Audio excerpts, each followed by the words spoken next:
นำไปบ้าน เป็นในทางหานค่าเฮาทางบ่าวบุญคงลงไซฮอดขั้นตอนใดล่ะ ขั้นตอนมุ่งหลังคาแล้วก็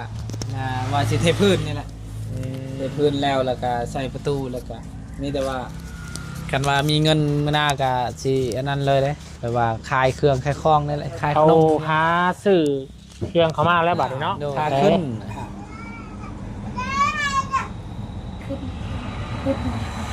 เซ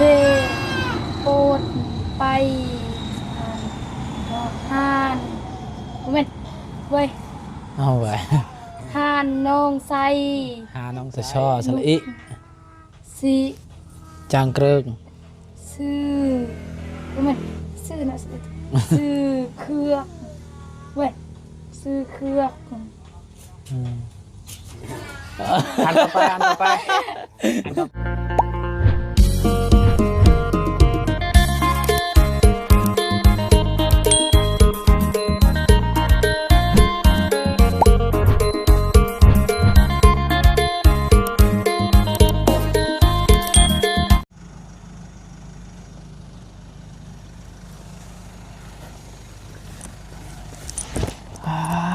โตหานค่าคอยนั่งพี่น้องเลยเนาะหานค่าหน่อยคอยลูกค้าคอยนั่งคอยลูกค้ามาซื้อซอยแคมทางคือว่าทำเลดีพี่น้องเลยเนาะสำหรับหานค่าของน้องไซผู้น่ารักพี่น้องเลยเนาะผู้ที่มีพรสวรรค์การเว้าการว่าหรือว่า IQ เนาะของน้องเพิ่นนี่บ่ธรรมดาพี่น้องเลยเนาะเอาทางบุญกามื้อนี้ได้มีโอกาสเขามาเยี่ยมน้องเพิ่นพี่น้องเลยเนาะกับบริทายคลิปน้องเพิ่นก็โอ้โดนนานพอสมควรพี่น้องเลยเนาะมามื้อนี้ทางบุญกาได้รับสะพานบุญพี่น้องเลยเนาะได้รับคำจากพ่อใจดีเนาะพ่อพรเพิ่นอยู่ทางต่างประเทศเนาะเพิ่นก็ส่งขอความถักมาหาทางบาบุญว่าซั่นเนาะก่อนเดินนะพี่น้องเด้อก่อนสิขอรับชมคลิปนี้เนาะทางบาบุญเองขอกราบทักทายสบายดีเด้อสบายดีพ่อแม่พี่น้องสบายดีหมู่เพื่อนกันเบิดสุขโขสุขคนสบายดี FC ผู้ใหญ่ใจบุญเบิดทุกท่านยินดีต้อนรับเข้าสู่ช่อง YouTube บาบุญสารวันอีกคือเก่าพี่น้องเอ้ยเนาะแล้วก็ขอบคุณขอบใจที่ให้เกียรติติดตามรับชมเป็นกำลังใจกับบาบุญสารวันตลอดมาเด้อพี่น้องเอ้ยขึ้นมาเรานี่ทั้งบุญเองก็ขึ้นมานำลุงจันทร์พี่น้องเลยเนาะเพราะว่าเนื่องจากค่าน้ำมันอะไรพี่น้องเลยเนาะค่อนข้างจะหาเติมเนี่ยแล้วก็จะแพงกว่าปกติพี่น้องเลยเนาะก็เลยประหยัดก่อนช่วงนี้พี่น้องเลยเนาะก็เลยขึ้นมาลูกก่อนช่วงนี้พี่น้องเลยนี่พอมันว่าสบายดีบาบุญถ้าขึ้นเซปูนไปหาน้องไส้บอกว่าลุงสีซอยซื้อเครื่องเล็กหน่อยแต่น้องพอคนว่าแต่ต้องให้น้องไส้ต้องเขียนแต่ละเดือนให้ได้ว่าสั่นเนาะต้องเราบางสูตรบางซองหอดบางซิปให้ได้เนาะแล้วก็เขียนสื่อทีมงานทุกคนถ้าได้ครบแล้วบอกลุงมาเดอร์เฮ็ดแบบนี้เพื่อให้น้องตั้งใจเฮียนและค้าขายไหลเลขเป็นว่าซั่นเนาะอันนี้แกแมนคือความคิดเห็นของพ่อเพิ่นเนาะอยากให้น้องไส้เพิ่นตั้งใจเฮียนทำเฮียนแล้วก็ตั้งใจฝึกทำเฮียนเพื่อคิดเพื่อ IQ ดีอะไรพี่น้องเนาะเพื่อเพิ่นมาค้าขายแบบนี้ก็ต้องแน่นอนอยู่แล้วเนาะบวกลบคูณหารเนาะต้องว่องไวค้าขายพี่น้องเลยเนาะอันนี้ก็เป็นความคิดเห็นแล้วก็ความตั้งใจของพ่อเพิ่นเนาะพ่อเพิ่นก็จะซอยน้องเพิ่นอยู่แต่ว่าอยากให้น้องเพิ่นตั้งใจเนาะวันนี้ก็ขอบคุณใจด้วยพ่อเด้อที่มีความคิดเห็นแล้วก็เป็นกำลังใจกับน้องไส้เพิ่น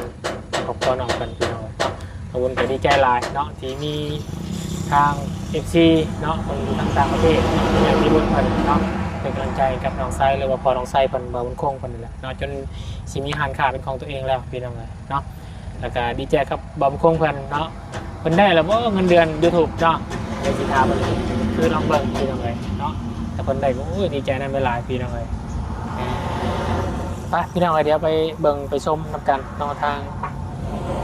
หานค้าคอนางของพอน้องไส้คนกันเนาะไปพี่น้องเอ้ยไปเบิ่งนำกัน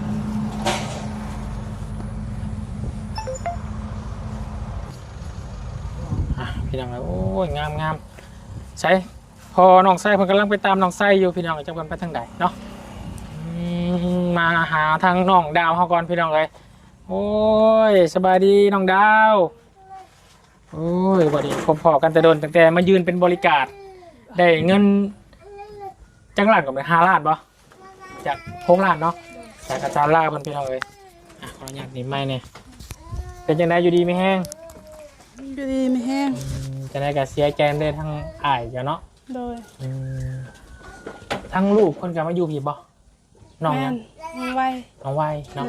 เพิ่นมาอยู่น้ำเจ้าเนาะไปเนาะมาอยู่ตลอดเลยบ่ แม่น อ๋อมาอาศัยอยู่พี่เลยเนาะ โดยจ มาน ทำมาเฮียนอยู่พี่เลย โดยจนได้ผัวได้ลูกอยู่นี่เลย อืม อยู่คุณกับบ่มีไผเบิ่งแยง แม่นแล้วลูกของอ้ายวันนี้จะคนก็ ลูกแท้ๆเราบ่มีแต่ อ๋อ ลูกเมียเพิ่น2 คน อ๋อเพิ่นว่าได้เมียแต่ก็ยังบ่มีลูกนำกันเนาะ โดยน้องไว้กับล้านลูกของเอื้อยเฮา อืมหลา เพิ่นเอามาเลี้ยงเอา ได้ มาอยู่น้ำอายเฮาแต่ยังน้อยเพิ่นได้เพิ่นอยู่ อืมเอาจะได้ก็โอ้ยดีใจหลายมันจะได้หานค่าแล้วเออคือว่าเพียงพอแล้วปะยังไงเนาะ ย่างโดย ทั้งบางคงเพิ่นได้แล้วบ่เงิน YouTube ย่าง ยังบ่ โดย อ๋อแต่ว่ามื้อนั้นเพิ่นกรอก Excel ไปแล้วเนาะ โดย เพิ่นยืนยันตัวตนไปแล้ว แต่ว่าเพิ่นยังท่านรับอนุมัติพี่น้องเอ้ย โดย จะได้ไปทางน้องดาวเขากำบุญคงสู่ต่อไปเนาะ โดย จังเดือนละลูกสาวน่ะ ปีป้ายแล้ว กี่พาแล้วเนาะ โดยกำลังเฮียนย่าง กำลังเฮ็ดงาน โดย ชื่อยังเกาะลืมเลย ซื้อนุดดา น้องนุดดาเอ้ยหมวกปรับรถนุดดาเลยพี่ทำไง กินข้าวกินน้ำแล้วบ่บุญ กินแล้วบางคนกินแล้วก็มา โดย ถ้าก็มาฮอดแล้วก็ไปแวะอยู่บ้านน้องงามฮันเอาทางรองน้ำทางเก็บน้ำมาไว้กันเลยมาแวะหาน้องไส้ก่อน โดย มีทางพอ FC เพิ่นอยู่ทางต่างประเทศเพิ่นฝากความมาหาน้องไส้ โดย พูดถึงได้แน่พี่น้องเลยสร้างเดี๋ยวเพิ่นกำลังมาติดตั้งอะไรบ่ โดย ได้สิ60% 70%ได้เนาะ โดย ใส่บ้านใส่หยังก็ได้เลยพี่น้องเลย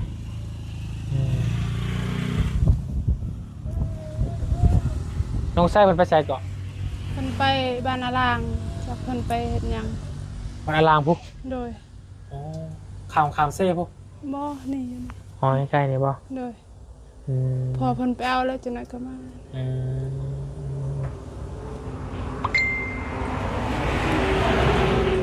ก็ว่า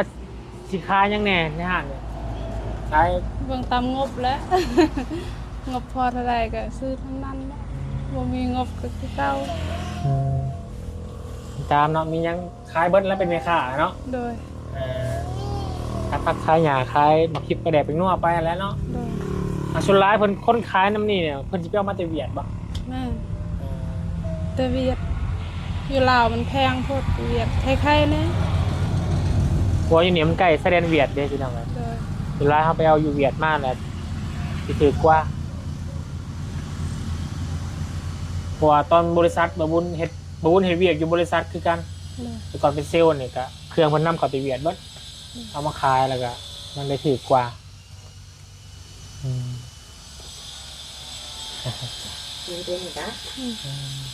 กินแล้วน้ำหวาน น้องดาวนี่ก็ เวลาเพิ่นเว้าภาษาลาวเทิงก็ฟังออกกันเนาะ โดยฟังออกแต่เว่าบ่ได้ เออสิเว้าคืนเนี่ยบ่ได้ โดย แต่พอฟังออก แม่น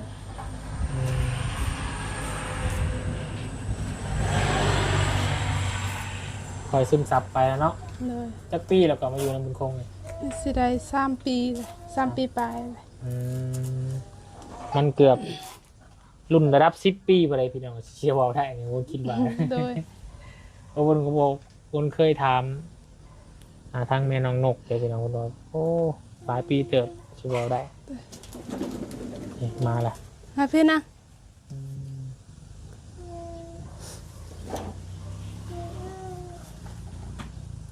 น้องใส่มาแล้วกับน้องวายบ่ โดย มาเลยพี่น้องเลย ซื้อตำบ่ ไปซื้อตำมาแล้วน้องใส่ มาที่ซื้อขนม ไปซื้อขนม เดินเกือบไป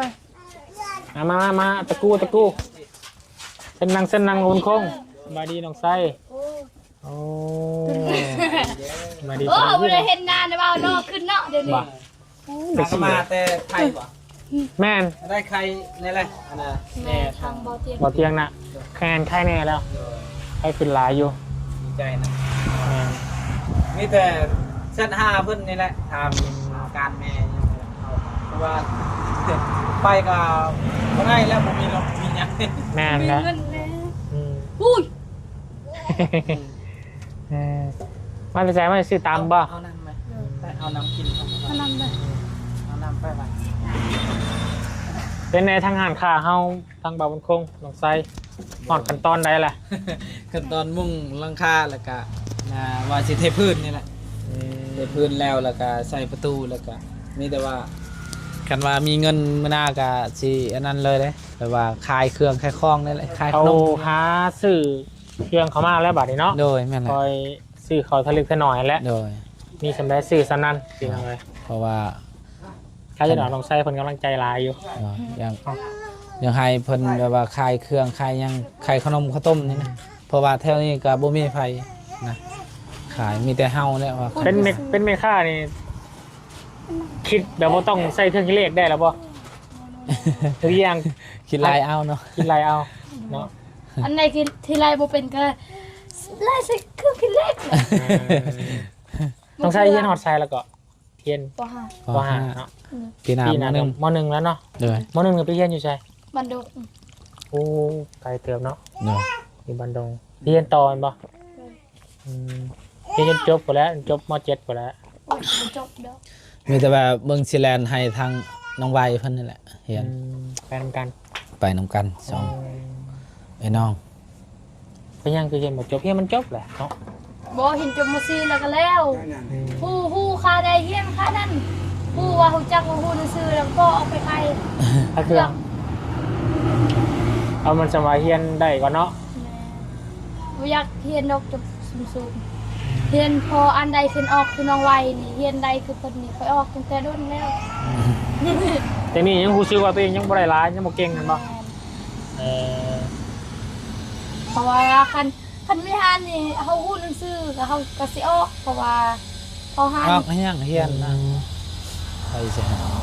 เอาจมซีแล้ว เมื่อวันจะให้อ่านแล้วตัวนี้อ่านอะไรมาเนาะนี่อ่านขอความพอมันส่งมานี่อ่านนี่ สำบายดีบ่าวบุตรถ้าอ่านบ่เป็นแล้วตัวนี้ตัว อ้าวทาขึ้น ขึ้นเซโปดไปหานเว้ยเว้ย เอาไว้ หานน้องไซ หาน้องชาย เย็นๆคอยอ่าน หานน้องไซอันนี้สระอันนี้ บอกสละออก บอกว่าลูกเนาะ หน่อย ลูกเนี่ย แต่ช่อสละอิ สิ จางเกริง ซื้อมันซื้อนะซื้อเครื่องเว้ยซื้อเครื่อง อันต่อไปอันต่อไปอันต่อไป ใช่ เสื้ออย่างนี้ แหละ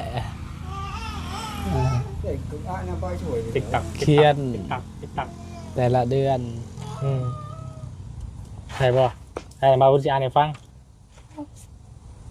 แต่ Cái ai cái tech ăn mặn ตกให้น้องใส่ เราบางสูตร เออ เราบ่เป็น ว้าวตั้งใจแหละเนาะ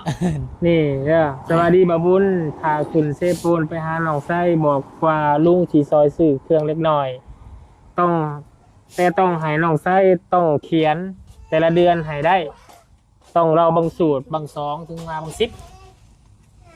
มันบริยากเลย ฝึกมันไปนะ สองหาบางสิบเอง จอดเหรอ บ่เราเนี่ยเราบ่เป็นอยู่เฮ็ดไม่กันได้ cái này cho nó lời Lâu nó đây lên là- lời nữa phải nhẹ แล้วก็เขียนชื่อทีมงานทุกคน บ่บุญเลย เขียนชื่อทีมงานทุกคนได้ บุญ พยายามนั่นแหละ แต่นี่ฮะฮอดม .4 มันสิบ่ได้บ่ เรียนได้สื่อทีมงาน ถ้าว่าได้แล้วบอกลุงเด้อลุงสีซอยคนมาให้กำลังใจเนาะ rồi โอ้ เรียนได้สื่อทีมงานเรียนได้หมด เราเป็นซื้อเครื่องซอยเขาหั่นเล็กหน่อยและเนาะ rồi มันก็สีซอยโบราณดอกแต่ว่าจัดซอย แต่ว่าที่เพิ่นเว้าแบบนี้ก็บังคับก็คืออยากให้น้องไส้มันเป็น rồi nên là นี่อยากให้น้องไส้เป็นเลย hiền tăngใจhiền này nè เป็นกับเก่งกับเก่งน้องเองเนาะเวลาลูกค้ามาซื้อเครื่องคิดลายเองก็เป็นไว้เลย rồi อักเชื่อว่าน้องไส้มันเก่งนี่แหละพี่น้องเนาะเป็นถอนเงินถอนคำอย่างนี้พี่จะเก่ง đây อยู่ vô Đây đây vô vô nó. rồi phần cả khai cái lem tao lọt đấy phần đó là cái nhám đòn là phần phải khai cái lem อ่านี่แล้ว ยามสิประหยัดแล้ว เพราะว่าเราอยากไปโทรศัพท์ถ่ายคลิป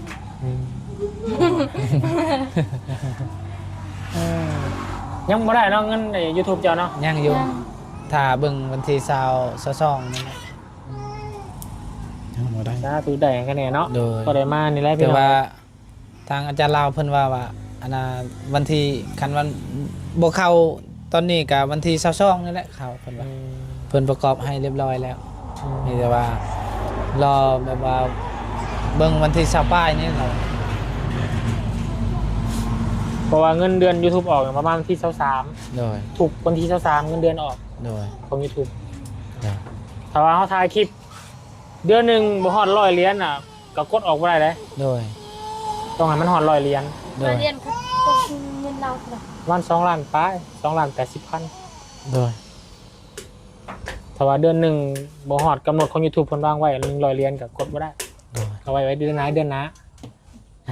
อยู่ของเมียข่อยเมื่อกี้ได้88เหรียญ โดย กดออกบ่ได้มันบ่ฮอด100เหรียญ โดยอ๋อ แล้วแชร์ประสบการณ์ให้น้องแชร์กับพอบนโค้งกันให้ฮู้พี่น้องเนาะ โดย คนพอมันก็มาฝากมาเป็นกำลังใจให้น้องใส่ตั้งใจเฮียนเราฮอดบางใดบางส่วนเนี่ย บางพอจบตกเงินบางซองก็มาจบ เรา คือว่าเล่า จบ ให้ อยู่แต่ ตั้งใจน่ะ จบบางซองก็บางสามบูฮูบางสี่บูฮูบางห้าบูฮูก็เล่าแต่เราเต็มเล่าบ่เป็ดนี่ นี่กระวุ้นจะบอก ตั้งใจ ลูกตอนลูกมาแต่หาโมงน่ะ เราโลด ความจำดี ความจำดีแต่เศร้าสมัยบุญคือกันตอนยังเฮียนน่ะคนบอกว่าต้องลุกแต่เศร้ามาเราทั้งบางหนึ่งบางซองในก้อนแล้วกันจำบางซองได้แล้วกันมาบางสามจำบางสามแล้วเป็นบางสี่บ่ให้เราไปบาทเดียวมันจะบ่จื้อเราจะซองสี่ซองโทซองไปซองอีกซองโทเดี๋ยวไป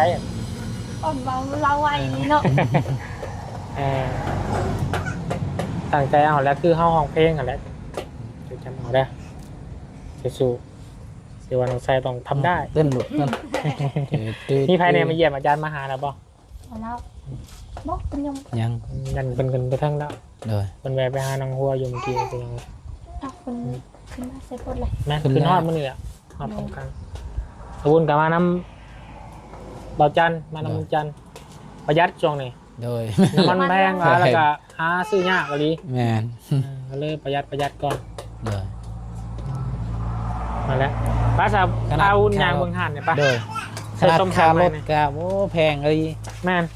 โอ้ยกินนี่ยัง เอาไปมาลูกมาไป นะพี่น้องเลย เอาไปโดย นี่แหละพี่น้องพอเพิ่นก็ฝากมาเนาะตึงให้ลองใต้ นิ่งงัง ได้ สบายดีปะลุงก่อนลูกโดยเอาสบายดีปะลุง สบายดี เอาสบายดีไปนกมือ พี่ปลายกำลังเฮียนอย่างเลยเนาะ เอานกมือก่อนสบายดีปะลุงก่อน ไปดีปะลูก นกก่อนเลย นบ นบ นบมือ ให้เลยนบมือก่อน นี่ ขอบใจก่อน โดย เย้โจ้จักแมนคุดจักแมนนี่บุญคง อันนี้5 คูณ 6แต่ว่าตัวนี้5นี่ก็ประมาณเท่าไหร่ดิ2 เมตรปลายมั้ย3 เมตรนี่บ่ แคมทางดีค บ่ รับ พลังมาไล่ที่คนกระดกนี่กะคนกันไหน2 เมตร 3 เมตรบ่คือว่า ได้ เนาะเดินกลางกันไหนแม่น 2 เมตรปลาย สองแม่น2 เมตร 7 ตัวนี้ปะลงเลยตัวนี้ ปลาลงเลยเนาะ โดยแต่ตัวนั้นและอัด กำลังติดเป็นล้มเนาะ โดย ใช่แล้วก็กอประตูเนี่ยเนาะตามวงกบเนาะ แม่น แล้วก็เทพื้นเนาะ โดยคนที่เทพื้นเดี๋ยวนี้แหละ พอเทพื้น โดย ตามวงกบใช้ประตูแล้วก็หาทยอยซื้อเครื่องขายแล้วบาดนี้เนาะ โดยทางเบิ้งนี่แหละเพราะว่า เบิ่งงบประมาณนำ ยันบ่มีงบนี่แหละเฮา แล้วนี่ก็บ่มีเงินแล้ววันนี้หาเงินก้อนเนาะ สร้างค่าสร้างมันเท่าไหร่เห็น ค่าช่างนี่ก็3 ล้าน แล้วเบิดนี่บ่ แล้วก็เทพื้นต่างหากเทพื้นนี่1.5 ล้านเป็น4 ล้าน 5ทั้งหมด แทนโคตรดีนะ เดี๋ยวนั่งอยู่ เลย เอารอรุ่นเบิ่งว่าเพิ่นจะได้เงินเดือนหรือบ่ทางพอเพิ่นก็ถ้าว่าได้เงินเดือนยังว่าพอได้ซื้อ โดย มีงบเนาะ แม่นแหละ มีทุนมีฮอน ไปเลย ไปซื้ออยู่เวียดพุ่นแล้วเนาะ โดยแม่นแหละขายแบบว่าชื่ออยู่พุ่นราคามันก็บ่แพงแน่เป็นไรเงินเวียด คันบ่ได้นี่ให้เลย ให้ ต้อ เล ง ย ได้ต้องได้บ่ได้ละให้เลยกันบ่ คอยแต่ก่อนคอยหมดวักนั่นแหละบัดได้เงิน YouTube คิดว่าบ่ได้คอยคิดค้านให้คลิปเลย ถ้าว่าบุญเฮ็ดคลิปนี่ก็ตอนกว่าจะได้เงินประมาณ4เดือน โดย 5เดือนก็ซ้ำเจ้าแล้ว เฮา5 เดือน หาเดือนเนาะหา เฮ็ดไป 6 เดือนนี่แหละ ใครสิเข้า6 เดือน 6 เดือนนี้แหละ 6 เดื สมมุ อน ติต้องบุญเฮ็ดน่ะนานผ่านกฎเพราะว่าคนติดตามขึ้นไปหน่อยละหน่อยเด้ โดย กับชั่วโมงมันเด้ เฮาสมองทานไว้กับคนติดตามก็ไว้ กับ YouTube นี่ทางอาจารย์ลากว่าอยากเฮ็ดยาก โดย คนสิมาจ้างเราเฮ็ดตั้งให้นี่ก็ยังเราว่ายอมแหละ โดย มันเฮ็ดยากนะ เฮ็ดยากในนี้เนาะ แม่นกี้นี่ง่ายอยู่ก็นี่ยากเลยแต่ก็กดเด้อพยายามกด YouTube เด้อ โดย ถ่ายนิดหน่อยไลฟ์เล็กหน่อยขึ้นทุกไม้ทุกตอกขึ้นลงไส้ขึ้นทุกไม้ทุกตอกบ่ถ่ายก็ยาก โดย ทุกช่องมาเพิ่งก็ปิดเด้ โดยโอ้ ลงคลิปบ่ได้ ยากเนาะ ให้ขึ้นนะเพิ่นขึ้นได้ บ่เราไปถ่ายน้องใจดี